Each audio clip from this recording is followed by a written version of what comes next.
इसको जो है आगे लेके चलते हैं, क्योंकि टाइम को क्यों छोड़ रहे हैं हम। तो यहाँ पर हेडिंग लगाए थे कल भी और आज भी लगाते हैं क्या, टाइम एंड टेंस, नहीं टाइम एंड टेंस। तो मैंने कहा टेंस को यहीं पर अब छोड़ दीजिए, सॉरी टाइम को यहीं पर छोड़ दीजिए। क्यों क्यों कहा मैंने छोड़ने के लिए, क्योंकि टाइम जो है ग्रामेटिकल टर्म है नहीं, ठीक है, इसलिए टाइम को यहीं पर छोड़ते हैं और टेंस को लेकर के आगे बढ़ते हैं, ठीक है। तो नोटबुक पेन खोलिए और लिखिए टेंस क्या है। Tense changes the form of the verb. Tense changes the form of, tense changes the form of the verb, form of the verb to express the time, to express the time, to express the time of an action, of an action, of an action। क्या कहा, time को हमने यहीं पर छोड़ दिया because time जो है ग्रामेटिकल टर्म नहीं है। तो टेंस को लेकर आगे बढ़ते हैं। टेंस क्या है, ग्रामेटिकल टर्म है। टेंस क्या है, तो टेंस जो है कहते किसे हैं, तो आपको मैंने कल भी डिफिनेशन बताया था और अभी पुनः बता देता हूँ। टेंस जो है समय के अनुसार क्रिया के रूप में जो बदलाव होता है, अर्थात अकॉर्डिंग टू टाइम, समय के अनुसार क्रिया के रूप में वर्ब के फॉर्म में जो चेंजेज आता है, जो बदलाव आता है, उसे ही टेंस कहते हैं। टेंस का रूप बदलता रहता है एक्शन के अनुसार, समय के अनुसार। जैसे कि कल मैंने बताया था कि एग्जाम्पल लीजिए, जैसे राधा इज फ्लाइंग, और पहला एग्जाम्पल। दूसरा एग्जाम्पल है राम गोज टू मार्केट। तीसरा एग्जाम्पल है he has gone there, he has gone there. अब देखिए पहला क्या है, राधा इज फ्लाइंग, मतलब क्या, राधा खेल रही है, राधा खेल रही है, खेल रही है। अब खेल रही है का मतलब क्या हुआ, काम अभी कंटिन्यू जारी है। खेलना जो काम है ये कंटिन्यू क्या है, जारी है, चल रही है, रुका हुआ नहीं है। और ये कह रहा है क्या कि Ram goes to market, Ram जो है बाज़ार जाता है। मतलब कोई आपसे पूछा राम कहाँ जाता है, तो आपने कह दिया राम बाज़ार जाता है। पूछा राम बाज़ार जाता है, आपने कह दिया हाँ राम बाज़ार जाता है। क्यों, क्योंकि वो बड़ा हो गया है, बाज़ार जाता है, उसकी आदत है बाज़ार जाना। नहीं, तो राम बाज़ार जाता है, राम बाज़ार जाता है। नहीं, अब क्यों, तो इसकी आदत है, हैबिट को भी इंडिकेट कर रहा है। नहीं, अब ये नहीं है कि अभी ये इस सेंटेंस से ये नहीं साबित हो रहा है कि अभी वो जा ही रहा है, नहीं। तो आप देखिए ये किस टेंस का हो जाएगा, ये कंटिन्यू काम कर रहा है। तो कंटिन्यू का मतलब कंटिन्यूअस टेंस, और हैबिचुअल सेंटेंस मतलब इंडेफिनिट टेंस, ठीक है। और तीसरा देखिए, तीसरा सेंटेंस क्या कर रहा है, ही हैज़ गॉन देयर, वह वहाँ जा चुका है, वह वहाँ जा चुका है, वह वहाँ जा चुका है। नहीं, क्या कर रहा है, वह वहाँ जा चुका है, मतलब ये भी, इसका भी रूप चेंज हो गया। क्या, तो वहाँ जा चुका है मतलब किसी ने पूछा वो गया, हाँ वो तो वहाँ कब को जा चुका है, मतलब वहाँ पहुँच भी गया।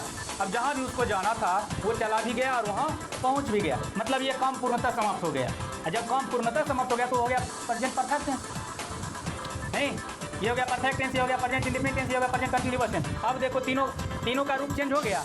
अब क्यों, भर में क्यों परिवर्तन आया, समय के अनुसार, समय खत्म हो गई, मतलब जाने का काम पूर्णतः समाप्त हो गया, तो वो हो गया प्रेजेंट परफेक्ट टेंस। हैबिट को बता रहा है तो इंडेफिनिट टेंस हो गया, और कंटिन्यू चल रहा है अभी, तो कंटिन्यू टाइम को इंडिकेट किया, हो गया कंटिन्यूअस टेंस। तो समय के अनुसार वर्ब के रूप में जो परिवर्तन होता है उसे ही क्या कहते हैं, टेंस कहते हैं। उसे ही क्या कहते हैं, टेंस कहते हैं। समझ में आई बात, नोट करना है, नोट कर लीजिए। टेंस कितने हैं, 3 हैं। कौन कौन, प्रेजेंट, पास्ट एंड फ्यूचर, ठीक है। क्या है, present tense, past tense and future tense, ये 3 क्या है, टेंस के प्रकार हैं, ये तीनों टेंस हैं। अब देखो इसके फिर जो है अलग अलग रूप है। प्रेजेंट में लगा दो क्या, इसके 4 रूप होंगे, 1 2 3 एंड 4। पहला क्या, तो प्रेजेंट है, कौन सा टेंस है ये, प्रेजेंट, तो इसमें लगा दो क्या, इंडेफिनिट, इंडेफिनिट, इसमें लगा दो कंटिन्यूअस, उसके लगा दो परफेक्ट, उसके लगा दो परफेक्ट कंटिन्यूअस, परफेक्ट कंटिन्यूअस। अब देखो प्रेजेंट के साथ यदि इंडेफिनिट के ऐड कर दिए तो हो गया प्रेजेंट इंडेफिनिट, ठीक है। पास्ट में यही ऐड कर दिए तो हो गया पास्ट इंडेफिनिट, फ्यूचर में इसी को ऐड करिए क्या हो जाएगा, ये फ्यूचर इंडेफिनिट। उसी प्रकार कंटिन्यूअस, पास्ट में इस कंटिन्यूअस को ऐड कर दिए पास्ट कंटिन्यूअस, और फ्यूचर में ऐड कर दिए तो क्या हो जाएगा फ्यूचर, प्रेजेंट में है तो प्रेजेंट कंटिन्यूअस, ठीक है। उसी प्रकार परफेक्ट है तो पास्ट में परफेक्ट, प्रेजेंट में परफेक्ट जोड़ दिए तो प्रेजेंट परफेक्ट हो गया, ये हो गया पास्ट परफेक्ट, और यहाँ इसको ऐड कर दिए तो हो गया फ्यूचर परफेक्ट। उसी प्रकार ये प्रेजेंट के साथ है तो प्रेजेंट कंटिन्यूअस, पास्ट के साथ आया तो क्या हो गया पास्ट कंटिन्यूअस, और फ्यूचर के साथ आया तो क्या हो गया फ्यूचर कंटिन्यूअस। तो अब आपको मेनली कितना करना है, अब देखिए 4 इसके हो गए, 4 इसके भी हो गए, और 4 इसके भी हो गए, टोटल कितने हो गए 12, टोटल कितने हो गए 12। इस 12 टेंस में ही सब कुछ समाया हुआ है, समझ गए, और इसी 12 को पढ़ना है, ठीक है। तो आपको समझ में आ गई क्या टेंस कितने, present, past and future, 3 tense हुए, और तीनों के 4-4 संतान मान लीजिए, उप टेंस जिसको कहें, तो चारों का 4-4 सेंटेंस, सॉरी तीनों का 4-4, तो प्रेजेंट का 4, पास्ट का 4 और फ्यूचर का 4, टोटल कितने हो गए 12, ठीक है। और 12 को जो है फिर उसके कई स्ट्रक्चर्स होते हैं, तो 12 के सभी स्ट्रक्चर को हमको घोर के पी जाना है, ठीक है। तो इसको नोट कर लीजिए, पुनः हम चलते हैं प्रेजेंट इंडेफिनिट टेंस पर, ठीक है।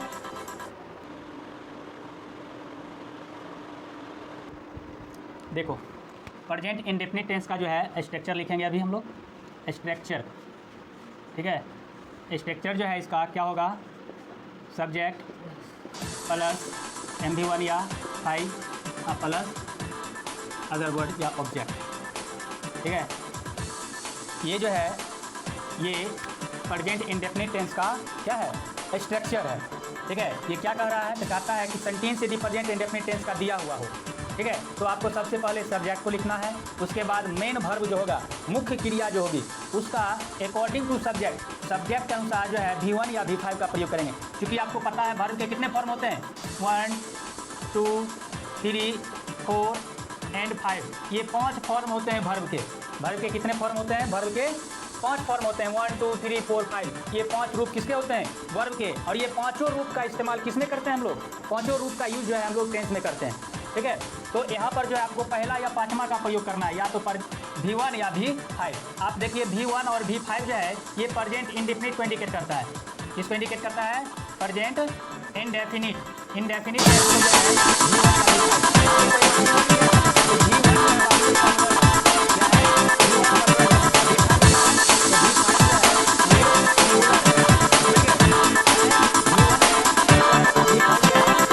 तो आपको करना क्या है, यदि सब्जेक्ट सिंगुलर हो, ठीक है, तो V5 का प्रयोग करेंगे, और सब्जेक्ट प्लुरल हो, ठीक है, तो V1 का प्रयोग करेंगे। जब सब्जेक्ट प्लुरल हो तो V1 और सब्जेक्ट सिंगुलर हो तो V5। समझ में आई बात, समझ रहे हो जी।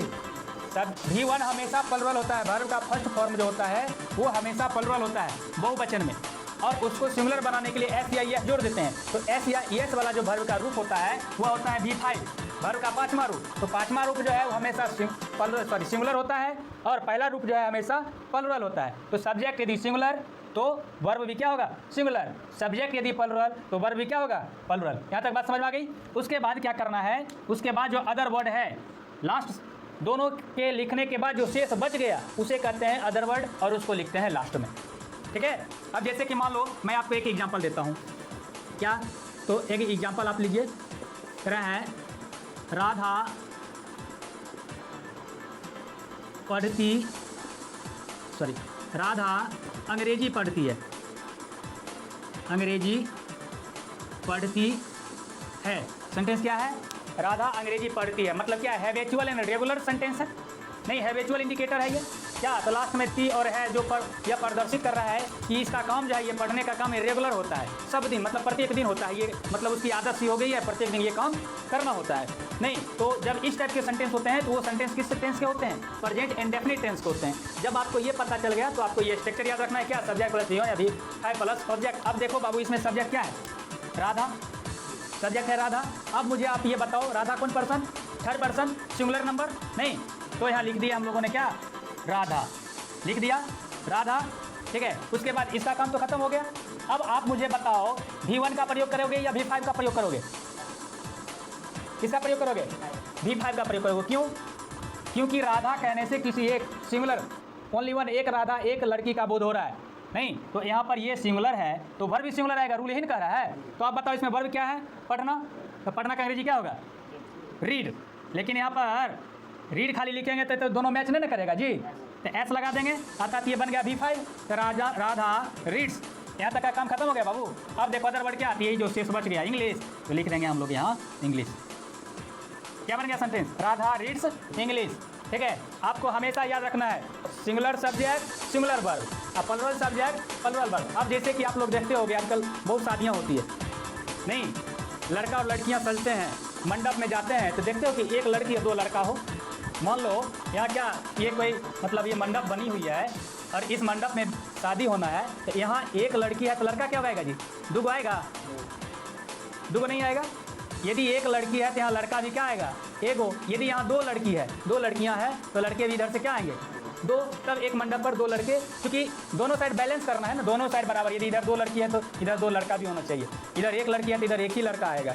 ये होता है ना जी हमारे समाज में, सेम सब जगह ये रूल लागू होता है, समझ गए। अर्थात सब्जेक्ट एगो है तो वर्ब भी अकेले आएगा, और सब्जेक्ट दुगो है तो वर्ब भी दुगो आएगा, सब्जेक्ट तीन है तो वर्ब भी तीन को आएगा। मतलब कहने का मतलब है कि नंबर दो ही होते हैं हिंदी और इंग्लिश में, एक सिंगुलर एक प्लुरल, दूसरा तीसरा नंबर नहीं है यहाँ। एक सिंगुलर नंबर एक प्लुरल नंबर, या तो एक होगा नहीं तो अनेक होगा। नहीं तो जब एक आया तो ये भी एक, जब ये अनेक आया तो ये भी अनेक। समझ में आ गई बात। चलिए इस तरह से जो है आपको लिखना है, चलिए नोट कर लीजिए इसको।